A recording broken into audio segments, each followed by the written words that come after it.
Good day, sir. I am Christine S. Aguilar. The God in me greets the God in you. May God bless you. Our group will be presenting a numeration system. As we know, a numeration system is a way of representing numbers, and throughout history, different cultures have developed their own systems to make counting, recording, and calculations possible. For our project, we designed our very own numeration system, which we named RiboMath. It is a base 4 numeration system that uses unique symbols instead of the usual digits we see in the decimal system. In this system, numbers are represented with creativity while still following specific rules that make them consistent and useful. Through this presentation, we will show you how RiboMath works, the symbols we created, and how to perform basic operations using our numeration system. We decided to use base 4 as the foundation of our numeration system. One of the main reasons is that base 4 is simple yet creative. Unlike the decimal system we normally use, it only has 4 digits, which makes it easier to understand while still giving us room to be innovative. Another reason is that base 4 allows us to explore symbols beyond the usual digits. Instead of relying on the numbers 0 to 9, we were able to design our own unique set of symbols that represent each value in our system. Lastly, we chose base 4 because it is manageable for arithmetic demonstrations. With fewer digits to work with, it becomes easier to show how addition, subtraction, and other operations can be applied in our system. At the same time, it still challenges us to think differently about how new numbers are represented and manipulated. So moving on, in our numeration system, which is base 4, we created unique symbols to represent each digit. Instead of using the regular numbers 0, 1, 2, and 3, we designed special icons to make it more creative. The square represents 0, which means nothing or an empty value. The star represents 1, showing a single unit. The heart represents 2, or a pair of units. And lastly, the ribbon represents 3, which stands for 3 units or a trio. To make our numeration system more creative, we also invented special names for each digit in base 4. The square is called Nulo. The star is called Stara. The heart is named Cora. Lastly, the ribbon is called Riba. Now, here is our number chart from 1 to 20. On the left side, you can see the numbers in base 10, which is the usual number system we use every day. In the middle, we converted them into base 4 since our system follows base 4. On the right side, you can see how these numbers are written using the RiboMath symbols. For example, the number 1 in base 10 is shown as a star. The number 2 is shown as a heart, and 3 is a ribbon. When we move to 4, it becomes 10 in base 4, which translates to a star and a square in RiboMath. So, our numeration system RiboMath is based on base 4 and uses unique symbols instead of regular digits. Just like in the decimal system, our numbers follow a pattern of place values, but instead of powers of 10, the place values are based on powers of 4.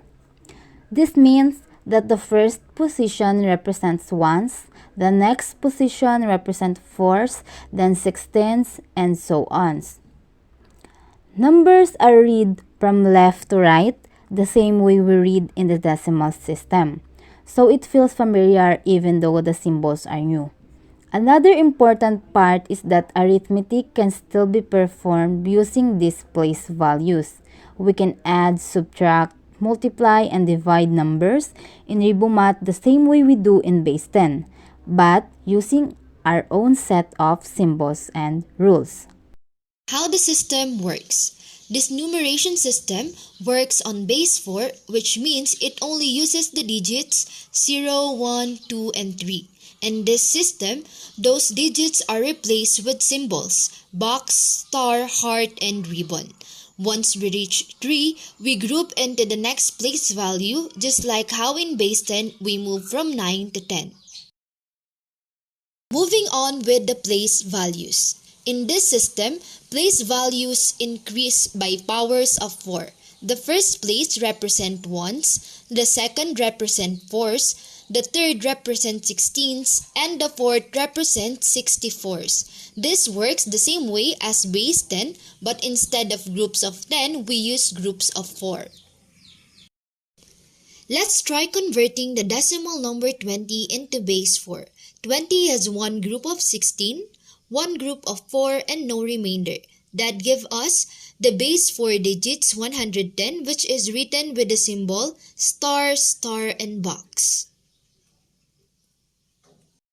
Now, let's try decimal 25. It has 1 16, 2 4s, and 1 as the remainder.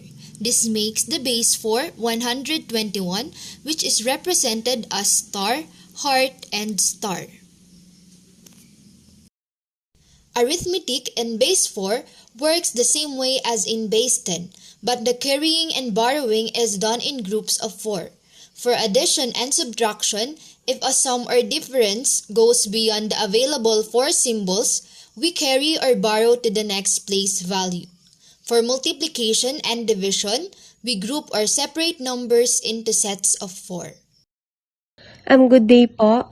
My name is Erica Ipunzalan and right now, I am going to tackle the arithmetic demonstration.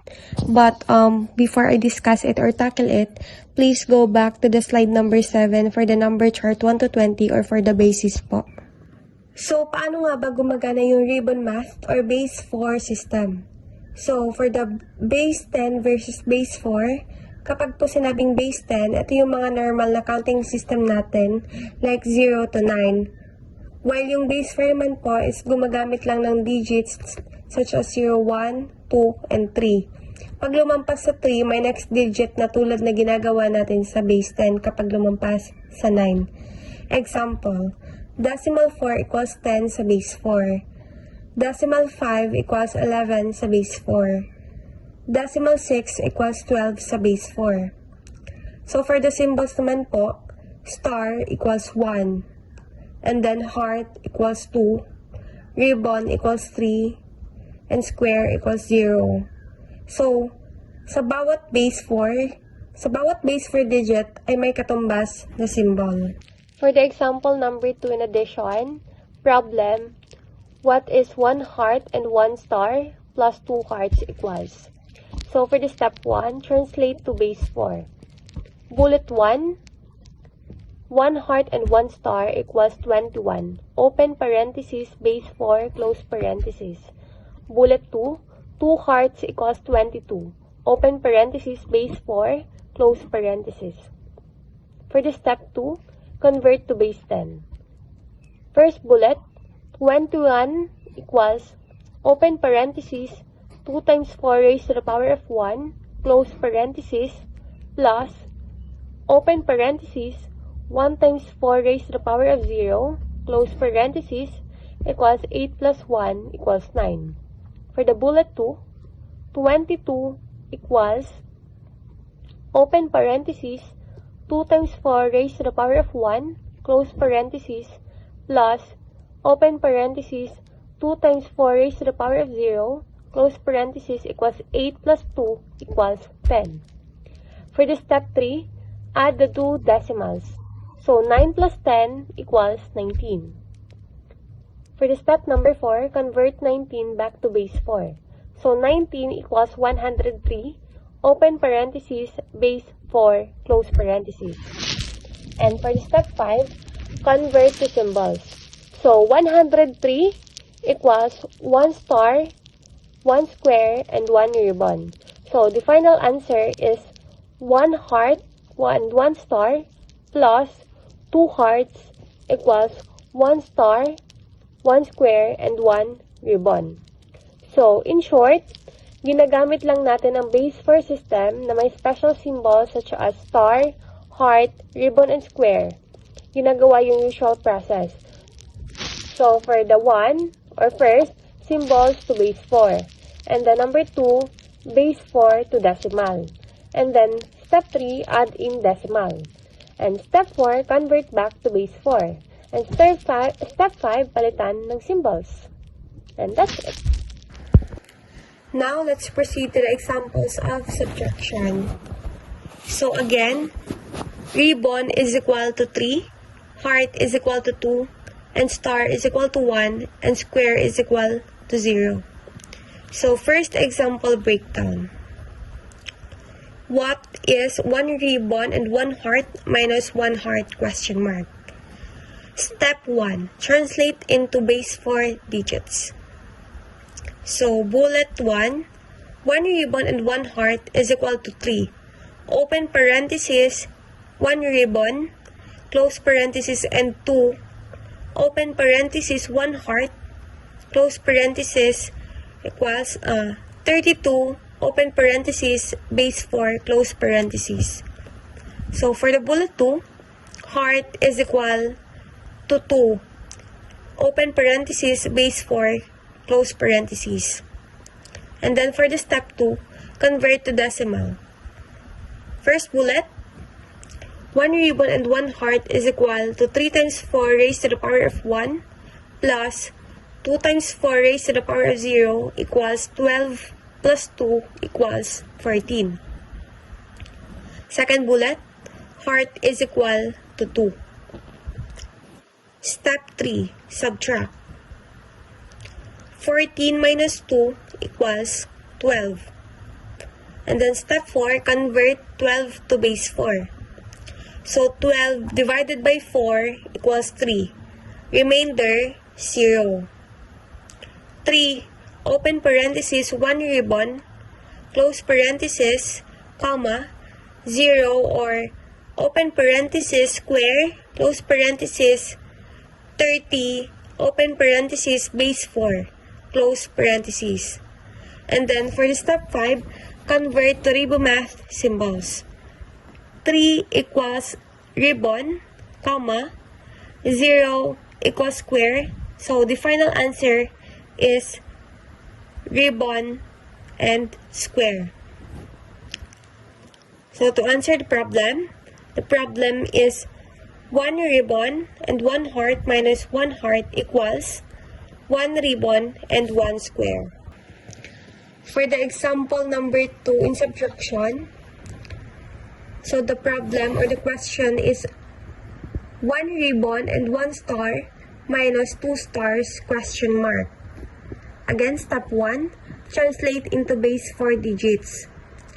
Bullet 1, 1 ribbon and 1 star equals 3. Open parenthesis, 1 ribbon, close parenthesis, comma, 1, open parenthesis, 1 star, close parenthesis equals 31, open parenthesis, base 4, close parenthesis. Bullet 2. 2 stars equals 1. Open parenthesis, 1 star, close parenthesis, comma, 1, open parenthesis, 1 star, close parenthesis equals 11, open parenthesis, base 4, then close parenthesis. Step 2, convert to decimal. So, 1 ribbon and 1 star equals 3 times 4 raised to the power of 1 plus 1 times 4 raised to the power of 0 equals 12 plus 1 equals 13. Next, 2 stars equals 1 times 4 raised to the power of 1 plus 1 times 4 raised to the power of 0 equals 4 plus 1 equals 5. For this step number 3, subtract. 13 minus 5 equals 8. Step number 4, convert 8 to base 4. So 8 divided by 4 equals 2, remainder 0.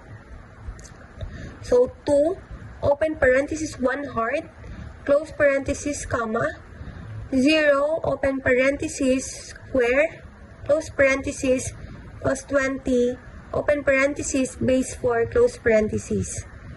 Then step 5, convert to Ribomath symbols. So 2 equals 1 heart, comma, 0 equals 1 square. So the final answer is 1 heart and 1 square. So to answer the question or the problem, 1 ribbon and 1 star minus 2 stars equals 1 heart and 1 square. Okay, so for the multiplication example, problem, 1 heart times 1 ribbon equals question mark. Step 1, translate to base 4 digits. So gamit ang chart, heart is equal to, open parenthesis, base 4, close parenthesis. Ribbon equals 3, open parenthesis, base 4, close parenthesis. Step number 2, convert to decimal. So again, heart is equal to 2, ribbon is equal to 3. Step 3, multiply in decimal. So 2 times 3 equals 6. And then step 4, convert result 6 back to base 4. So let's convert 6 to base 4. So 6 divided by 4 is equal to 1. Remainder 2 equals 1 heart. Then 1 divided by 4 equals 0. Remainder 1 equals 1 star. So 6 equals 12, open parenthesis, base 4, close parenthesis equals 1 star and 1 heart. Then step 5, convert to ribbon symbols. So check chart. Star is equal to 1. Heart is equal to 2. So 12, open parenthesis, base 4, is equal to 1 star and 1 heart. So the final answer for the question is 1 heart times 1 ribbon is equal to 1 star and 1 heart. Okay, so for the final example, which is the division problem, 1 ribbon and 1 heart divided by 2 stars equals question mark. So for this first step, translate to base 4 digits. First bullet, 1 ribbon and 1 heart is equal to 32, open parenthesis, base 4, close parenthesis. Second bullet, 2 stars equals 11. Open parenthesis, base 4, close parenthesis. Next, for the second step or step 2, convert to decimal. First bullet, 1 ribbon and 1 heart is equal to 3 times 4 raised to the power of 1 plus 2 times 4 raised to the power of 0 equals 12 plus 2 equals 14. So second bullet, 2 stars equals 1 times 4 raised to the power of 1 plus 1 times 4 raised to the power of 0 equals 4 plus 1 equals 5. Step 3, divide in decimal. So 14 divided by 5 equals 2, remainder 4. Next step or step number 4, convert back to base 4. Quotient, 2 equals 1 heart. And then remainder, 4 equals 1 star and 1 square. Kasi 4 equals 10 base 4, which is 1 star and 1 square. So for the last step or step 5, convert to ribbon symbols. Quotient, heart, and then remainder I star and square. So the final answer, 1 ribbon and 1 heart divided by 2 stars equals 1 heart, remainder 1 star and 1 square. What was challenging about designing your system? The most challenging part of designing the RiboMath system was making sure that the arithmetic rules, addition, subtraction, multiplication, and division work correctly while using symbols instead of digits. It was also difficult to think about how fractions, clocks, and calendars could be expressed in base 4 since we are more used to the decimal system. What are the advantages or disadvantages of your system? An advantage of the RiboMath system is that it is simple and only uses 4 symbols, making it easy to learn for basic counting. It also connects number to cultural symbols, box, star, heart, ribbon, which can make mathematics feel more creative and meaningful. However, a disadvantage is that large numbers require more digits compared to base to 10, and people who are not used to base to 4 might find calculations slower or more confusing at first. What did you learn about how numeration systems work? We learned that numeration systems can be created in many different ways, and that the choice of base affects how numbers are represented, calculated, and even how time or calendars can be organized. This activity showed us that math is not only about numbers, but also about the cultural and symbolic meanings we attach to them. Mathematics can be both functional and creative. By using symbols such as box, stars, heart, and ribbon, numbers gain cultural meaning while still following the logical rules of base to 4 system. Designing this system demonstrated how addition, subtraction, multiplication, and division can work in any base as long as rules for carrying and borrowing are followed. Expanding the systems to include fractions, names, clocks, and calendars revealed how deeply numeration systems are connected to daily life. Overall, the Ribon system proves that numeration is not only about counting, but also about reflecting culture, imagination, and new ways of thinking about numbers.